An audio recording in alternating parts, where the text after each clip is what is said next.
Di pegunungan Romsdalen, Norwegia, Tobias membawa putrinya, Nora, untuk melihat puncak troll.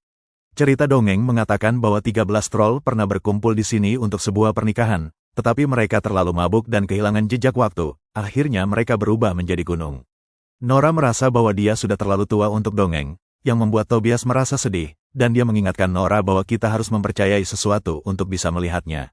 20 tahun kemudian, di pesisir Atlantik bagian barat Laut Norwegia, Nora adalah seorang arkeolog yang sedang dalam ekspedisi penggalian bersama timnya. Kebanyakan dari mereka sudah siap menyerah karena tidak menemukan apa-apa selama 6 bulan, dan dana mereka semakin menipis, tetapi Nora sangat keras kepala dan terus melanjutkan. Ketekunannya membuahkan hasil dan dia akhirnya menemukan tengkorak dinosaurus, yang kemudian dirayakan oleh timnya. Sementara itu, di pegunungan Dovre, sebuah kelompok konstruksi sedang bekerja untuk membangun jalur kereta api baru dengan menggali melalui gunung-gunung. Hal ini menarik perhatian banyak aktivis yang menentang penghancuran alam seperti itu, namun kehadiran mereka diabaikan. Ketika bahan peledak akhirnya diledakkan untuk memulai terowongan, sesuatu yang dalam-dalam di dalam gunung menggeram dan menyebabkan longsor yang tidak bisa dihindari oleh semua pekerja. Kejadian ini dan aktivitas seismik yang ditimbulkannya segera terdeteksi oleh pasukan bersenjata Norwegia, yang mengirim pesawat pengintaian untuk menyelidikinya. Sigrid bertugas mengelola kamera-kamera di pesawat-pesawat tersebut dan dengan cepat menyusun serangkaian gambar yang kemudian dia tunjukkan kepada atasan-atasannya, yang memutuskan ini cukup besar untuk memberitahu Perdana Menteri Brit. Dalam perjalanannya ke markas, Brit diberitahukan tentang semua kerusakan yang disebabkan oleh kekuatan yang tidak dikenal dan ditunjukkan gambar-gambar yang mereka ambil, yang menurut penasihat Brit, Andreas, terlihat seperti jejak kaki. Brit menganggapnya lucu namun tidak realistis dan memberikan 2 tugas kepada Andreas, untuk menjaga informasi ini agar tidak sampai ke pers dan untuk mencari para ahli ilmiah yang bisa membantu mereka dengan masalah ini. Beberapa saat kemudian, sebuah helikopter menjemput Nora di tengah perayaannya, meminta dia untuk ikut pergi melihat masalah yang berkaitan dengan keamanan nasional. Andreas menyambut Nora di markas dan membawanya ke sebuah pertemuan rahasia, di mana Brit, para pemimpin militer terpenting, dan beberapa ilmuwan lain sedang mendiskusikan kemungkinan alasan di balik insiden di pegunungan. Ketika Nora memperkenalkan dirinya sebagai seorang paleontolog, dia tidak dianggap serius karena dinosaurus sudah punah, jadi mereka tidak mungkin menjadi penyebabnya. Meskipun tim tidak menolak kemungkinan serangan militer dari negara lain, sejauh ini laporan-laporan cenderung mendukung teori bahwa penyebabnya bersifat geologi. Gambar-gambar muncul di layar menunjukkan sebuah kawah dan lekukan-lekukan di lanskap, yang mendorong para ilmuwan untuk mengemukakan teori seperti lubang runtuh atau kantong gas bawah tanah. Nora memotong mereka untuk menunjukkan bahwa kawah-kawah tersebut jelas-jelas jejak kaki, tetapi sekali lagi, dia tidak dianggap serius karena jejak kaki berarti monster, yang merupakan ide yang konyol. Sebuah gangguan lain datang dari Sigrid, yang telah meretas telepon salah satu aktivis dan menemukan rekaman langsung dari insiden tersebut. Kerusakan yang terlihat cukup mengganggu untuk disaksikan, tetapi sebelum yang lain bisa kembali ke teori gas mereka, Nora meminta Sigrid untuk memutar video tersebut lagi, kali ini lebih perlahan. Ada suara menggeram yang jelas terdengar di latar belakang, mirip dengan suara hewan, dan di balik bayangan di antara batu-batu yang jatuh, ada bentuk humanoid besar dan misterius. Sementara itu, di Lesja, sepasang suami istri tua bertanya-tanya apa yang terjadi pada anjing mereka, yang tak berhenti menggonggong. Tiba-tiba, seluruh rumah mulai berguncang, jadi pasangan itu berlari menuju ruang bawah tanah untuk bersembunyi sebelum semuanya mulai runtuh dan listrik padam. Begitu getaran berhenti, pasangan tersebut keluar dan menemukan rumah mereka hancur total, meskipun anjing mereka setidaknya baik-baik saja. Kembali di markas, para pemimpin masih menolak untuk percaya bahwa jejak kaki itu bisa ditinggalkan oleh makhluk raksasa, dan Nora menunjukkan bahwa apapun itu, mereka harus segera bertindak melawannya, bukan duduk berdebat berjam-jam. Brit terkesan dengan sikap Nora dan menjadikannya penasihat ilmiah resmi, lalu dia diminta untuk pergi bersama Andreas ke Lesja untuk memeriksa insiden terbaru. Di helikopter, Andreas bertanya pada Nora bagaimana dia menjadi seorang paleontolog, lalu Nora memberitahunya bahwa dia sudah mencintai alam sejak kecil, dan kecintaannya pada dongeng masa kecilnya berkembang menjadi keinginan untuk mencari monster nyata di bawah tanah. Ibunya meninggal ketika dia berusia 10 tahun, dan ayahnya adalah seorang profesor mitologi asal-usul dan cerita rakyat, tetapi semakin tua, semakin sulit bagi ayahnya untuk membedakan antara kenyataan dan fiksi. Itulah mengapa Nora belum bertemu Tobias dalam bertahun-tahun. Andreas mengaku bahwa dia ingin menjadi seorang penulis dan sangat bersemangat dengan kemungkinan bahwa insiden ini disebabkan oleh kekuatan supernatural. Namun, Nora memotongnya saat mereka tiba di tujuan mereka, terkejut dengan kerusakan pada lanskap. Militer sudah mengamankan area tersebut, dan Nora disambut oleh Kapten Christopher, yang menunjukkan jejak-jejak yang datang dari seberang sungai dan memasuki lembah, lalu melanjutkan 2 mil ke selatan ke dalam pegunungan sebelum tiba-tiba berhenti. Para tentara sudah melakukan pengecekan menyeluruh di area tersebut, tetapi mereka tidak menemukan petunjuk lain. Nora mengajukan beberapa pertanyaan kepada pasangan tua itu, tetapi mereka tidak bisa melihat banyak karena sosok raksasa yang bergerak menghalangi matahari. Namun, mereka mendengar sesuatu, sebuah lolongan keras yang terdengar seperti melodi yang sangat sedih. Setelah itu, Nora memeriksa lebih dekat kerusakan dan memperhatikan bau yang sangat aneh dan kuat yang kemudian dia sebut sebagai hypernature. Dia juga menggunakan cahaya UV untuk mencari jejak biologis, tetapi dia hanya menemukan tanah dan batu. Nora meminta untuk dibawa ke tempat di mana jejak-jejak itu tiba-tiba berhenti, dan pemindai termal menunjukkan tidak ada tanda-tanda kehidupan, hanya pegunungan. Karena makhluk ini terlalu besar untuk disembunyikan atau menghilang, Nora bertanya-tanya apakah itu bisa melakukan kamuflase. Nora mulai merumuskan beberapa teori, tetapi dia masih ragu, jadi dia membawa Christopher dan Andreas untuk menemui Tobias, yang keluar dengan senjata api ketika melihat orang asing di propertinya, terutama seorang tentara yang bersenjata. Setelah Nora membuatnya sadar bahwa ini adalah putrinya yang sudah lama tidak dia temui, Tobias setuju untuk membiarkan mereka masuk, meskipun dia harus mengenakan celana dulu. Rumah Tobias dipenuhi dengan penjepit kertas dan penelitian yang menunjukkan obsesinya untuk menemukan makhluk mitos yang dikenal sebagai troll. Nora menghentikannya untuk berbicara tentang semua teorinya bahwa troll itu nyata dan saksi-saksi dibungkam, dan meminta dia untuk fokus pada rekaman yang dia tunjukkan, menjelaskan bahwa dia pikir pekerjaan lamanya mungkin memiliki petunjuk. Bagaimanapun, tidak ada yang lebih mengenal pegunungan ini lebih baik darinya.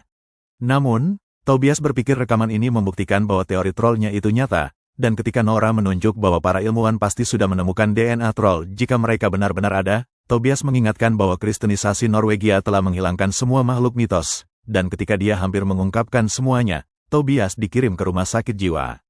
Dia berpikir orang-orang yang berkuasa selalu tahu, dan dongeng-dongeng ditulis untuk membuat troll terlihat jahat dan bodoh, padahal mereka sebenarnya cukup pintar. Nora tidak bisa percaya apa yang didengarnya. Tetapi Tobias terlalu bersemangat untuk keberatan dan bergabung dengan tim untuk melanjutkan penyelidikan. Ketika mereka tiba di area tempat jejak itu berhenti, Tobias langsung menyadari bahwa topografi di sana sangat salah dan tidak sesuai dengan peta. Dia juga menunjukkan bahwa ini seperti petualangan bersama lagi dengan putrinya, tetapi Nora tidak ingin ini menjadi semacam rekonsiliasi. Tiba-tiba, bau hypernature tercium oleh mereka dan langit menjadi gelap saat gunung di belakang mereka membuka sebuah mata, ternyata baik ayah maupun putrinya benar. Makhluk itu ternyata adalah seorang troll, dan kemampuannya untuk kamuflase telah memungkinkannya untuk berpura-pura menjadi bagian dari gunung, menjelaskan mengapa topografi tersebut salah. Troll itu berdiri, menunjukkan tubuhnya yang besar dan mengaum ke arah mereka, sehingga tim berlari kembali ke helikopter untuk melarikan diri. Namun, mereka tetap berhasil merekam troll itu dengan kamera, dan ketika markas menerima transmisi tersebut, mereka tak bisa lagi menyangkal kebenarannya. Christopher membawa kelompok itu ke kamp militer untuk menelepon markas dan memberitahu mereka tentang apa yang telah mereka pelajari. Nora terus menggunakan kata-kata, makhluk yang tidak dikenal, untuk menghindari kesan gila, tetapi Tobias memotongnya untuk memberitahu semua orang bahwa itu adalah troll yang terganggu oleh pembangunan di pegunungan, yang dianggap Tobias sebagai penghinaan terhadap alam. Para pemimpin menganggapnya gila dan mengusirnya, tetapi ketika Nora meminta lebih banyak waktu, dia juga tidak didengar. Mereka khawatir tentang keselamatan negara mereka, jadi mereka memutuskan untuk melanjutkan dan mempersiapkan operasi militer. Setelah itu, Nora marah kepada ayahnya karena merusak semuanya dan ingin pergi. Tetapi Tobias mengubah pikirannya ketika dia menjelaskan bahwa dia tahu ini bukanlah dongeng, ini bukan troll yang akan dengan mudah dipukul mundur oleh senjata dan sinar matahari. Troll itu telah bangun sendirian dan ketakutan, jadi senjata hanya akan membuatnya lebih marah, apalagi alam selalu membalas. Nora menerima bahwa dia benar dan tetap tinggal. Sekarang hanya masalah meyakinkan Christopher untuk membawa mereka bersamanya. Pada awalnya, Christopher menolak permintaan mereka, tetapi setelah beberapa bujukan dari Nora, dia setuju untuk menyembunyikan ketiganya di helikopternya selama mereka berjanji untuk mengikuti perintahnya. Malam telah tiba di Heidal ketika seluruh operasi militer tiba di sana. Sambil menunggu troll muncul, Tobias dan Nora mengingat dongeng lama yang biasa mereka bagikan selama petualangan mereka, dan akhirnya keduanya berdamai. Troll muncul beberapa saat kemudian, tetapi ketika dia mendekat, dia berhenti bergerak, dan Tobias yakin makhluk itu tahu mereka ada di sana. Para tentara membuka tembakan ke arah troll, mengabaikan peringatan Tobias bahwa itu hanya akan membuatnya marah, tetapi peluru dan ledakan tidak mempengaruhi troll dan malah menyebabkan troll membalas serangan seperti yang diprediksi oleh Tobias. Semua orang mulai lari ketika troll menghancurkan segala sesuatu di jalannya, termasuk kamera yang sedang menyiarkan operasi ke markas utama.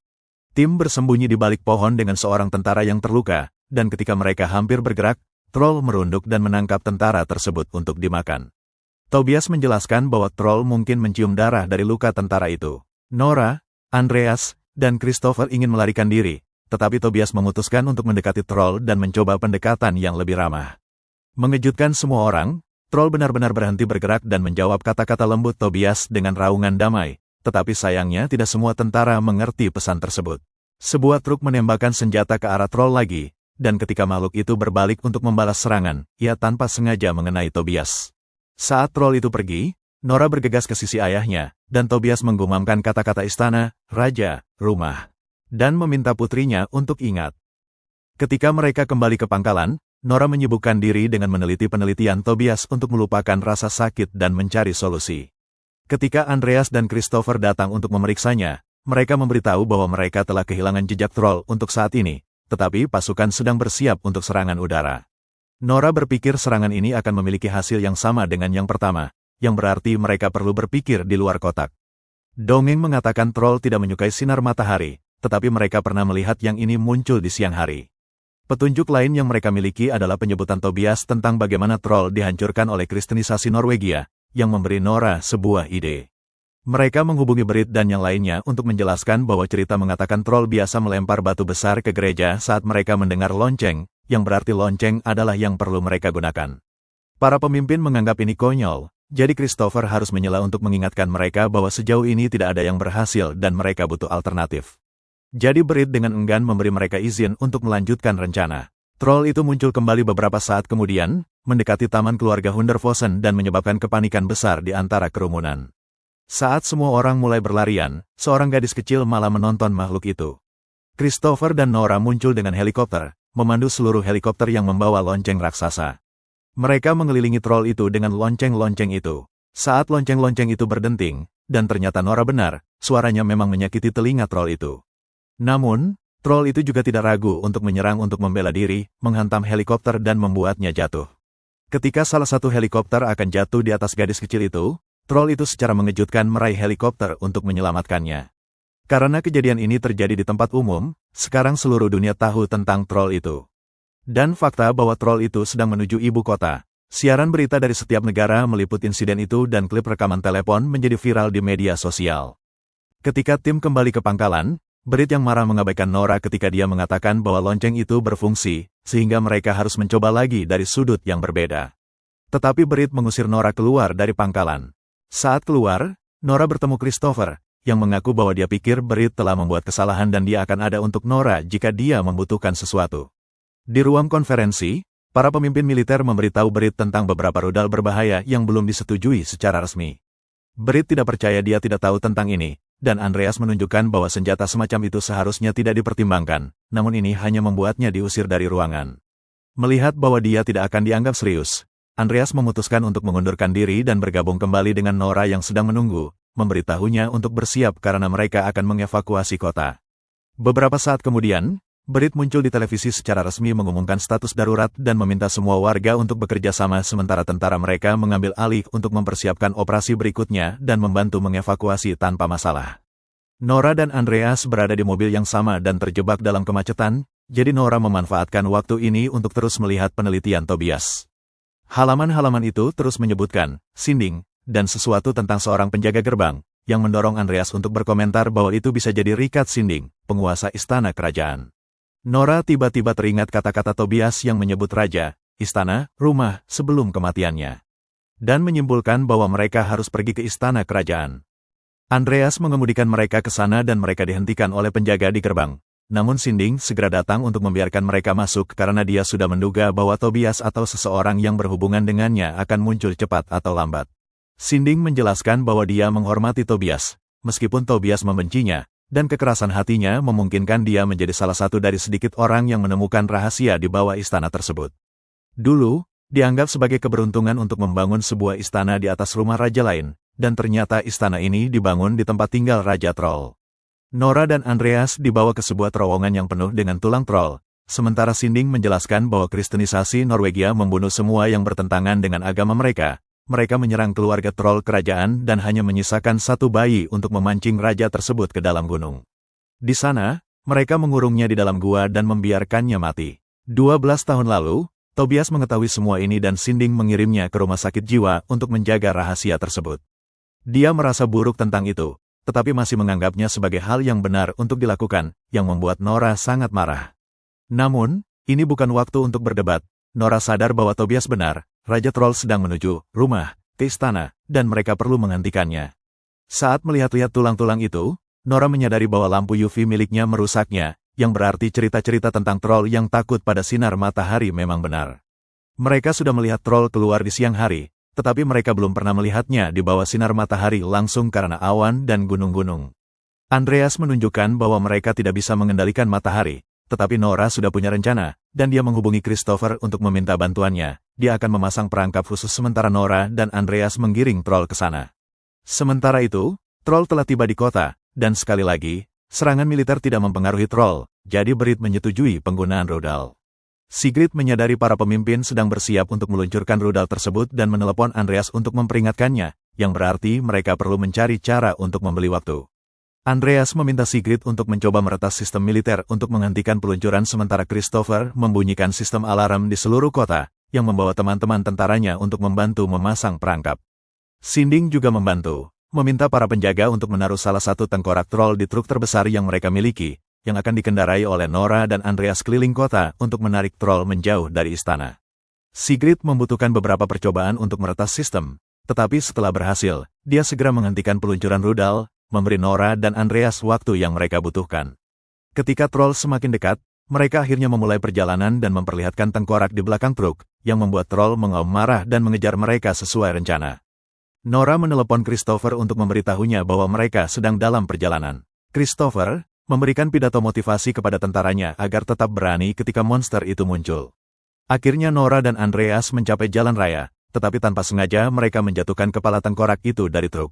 Troll berhenti berlari untuk mengambil tengkorak tersebut, mengeluarkan raungan kesedihan yang mendalam untuk anak-anaknya sebelum menyadari bayangannya di kaca gedung. Ketika troll mencoba menyentuh kaca, kaca itu pecah dan suara pecahnya yang tiba-tiba membuat troll terkejut, menyebabkan troll tanpa sengaja menjatuhkan tengkorak itu, yang hancur berkeping-keping. Marah, troll mengaum kesakitan, membuat Nora merasakan betapa sedihnya troll yang menjadi satu-satunya dari jenisnya. Makhluk itu mengejar mereka untuk membalas dendam, dan Nora kembali pada rencana semula untuk mengemudi menjauh, menghindari segala kehancuran yang ditimbulkan troll sebisa mungkin. Di markas, peretasan yang dilakukan Sigrid ditemukan dan komputernya disita untuk mereset sistem. Beberapa detik kemudian, Nora dan Andreas berhasil mencapai area dengan perangkap, sehingga mereka melompat keluar dari truk untuk menyelesaikan menggiring troll ke tengah perangkap yang sudah dipasang. Troll mencoba menginjak Nora, tetapi pada saat itu, para tentara mengaktifkan puluhan lampu UV yang mengelilingi makhluk itu dan mulai membakarnya. Pesawat dengan rudal semakin dekat, tetapi pilot ragu-ragu ketika melihat adanya warga sipil di lokasi. Perdebatan dimulai di pangkalan untuk menentukan apakah mereka harus membatalkan atau tidak. Sigrid yang jengkel meninju si idiot yang tidak peduli dengan warganya, dan operasi pun dibatalkan. Berit dan orang-orang lain di pangkalan menyaksikan di layar mereka, bagaimana troll itu perlahan-lahan mati, dan tentara Christopher merayakan kemenangan. Namun, Nora tidak tahan mendengar dan melihat kehidupan yang menderita seperti ini, dan mematikan daya untuk menyelamatkannya. Para tentara bersiap untuk menembak, tetapi Nora menghentikan mereka. Nora mendekati troll itu dengan cara yang sama, seperti yang dilakukan ayahnya. Dengan lembut dia memintanya untuk kembali ke tempat yang aman di pegunungan. Troll itu menatapnya mempertimbangkan kata-katanya, tetapi sebelum dia dapat bereaksi matahari mulai terbit dan membakar troll itu hingga tidak ada yang tersisa kecuali puing-puing. Saat semua orang menikmati kemenangan mereka, Andreas bercanda tentang apa yang harus mereka sebut sebagai monumen atau bukit baru ini, dan Nora memutuskan bahwa itu akan menjadi batu besar Tobias. Ketika Berit tiba beberapa saat kemudian, dia berterima kasih kepada Nora atas usahanya. Andreas mengingatkan Perdana Menteri bahwa dia telah berhenti dan mengatakan bahwa dia akan menjadi penulis. Lalu ketika dia pergi bersama Nora, dia bertanya-tanya apakah mungkin ada makhluk lain yang tersembunyi di Dovre. Sementara itu, jauh di dalam pegunungan, sesuatu mulai bergerak di bawah tumpukan batu.